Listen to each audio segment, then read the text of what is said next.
Hello, आज हम लोग पढ़ रहे हैं गवर्नमेंट ऑफ इंडिया 1919 के बाद जो साइमन कमीशन आया, साइमन कमीशन के बाद से गवर्नमेंट ऑफ इंडिया 1935 तक की हम कहानी एक देख रहे हैं। बहुत छोटी सिंपल सी कहानी है, सुन लीजिए। सबसे पहले गवर्नमेंट ऑफ इंडिया एक्ट 1919, ये 1919 जो एक्ट आया था, इसने क्या दिया था आपको? डायरकी।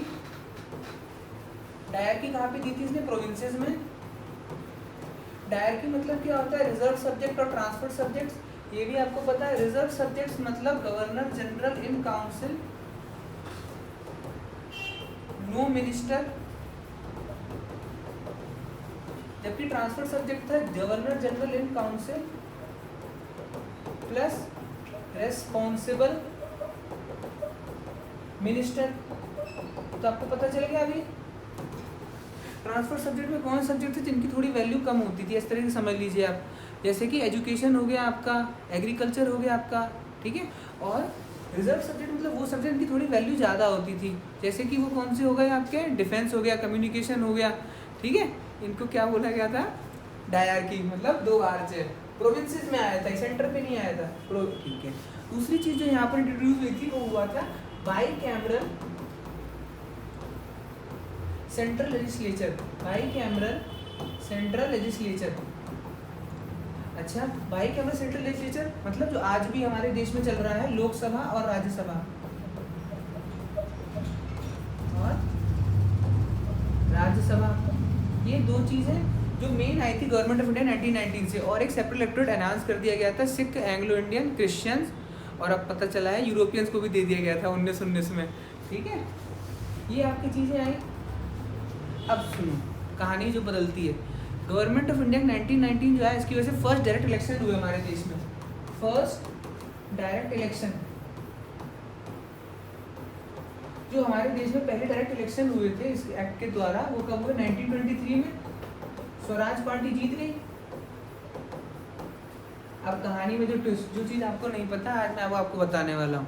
1919 के बाद 1923 में पहले डायरेक्ट इलेक्शन हुए, इसमें स्वराज पार्टी जीत गई। स्वराज पार्टी कांग्रेस के अंदर ही एक और पार्टी थी, स्वराज पार्टी कांग्रेस के अंदर एक और पार्टी थी, वो जीत गई थी पार्टी। इस पार्टी में जो लीडर थे, जो मेन थे, उनका नाम था CR दास, जिनका निक नेम था देश बंधु, और दूसरे थे आपके मोतीलाल नेहरू,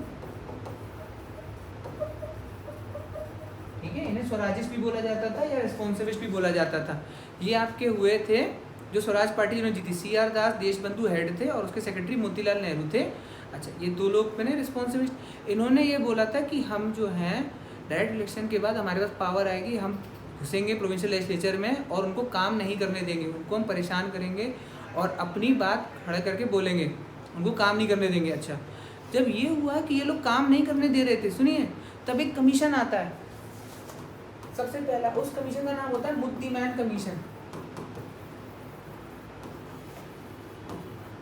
मुद्दीमैन कमीशन किस लिए आता है?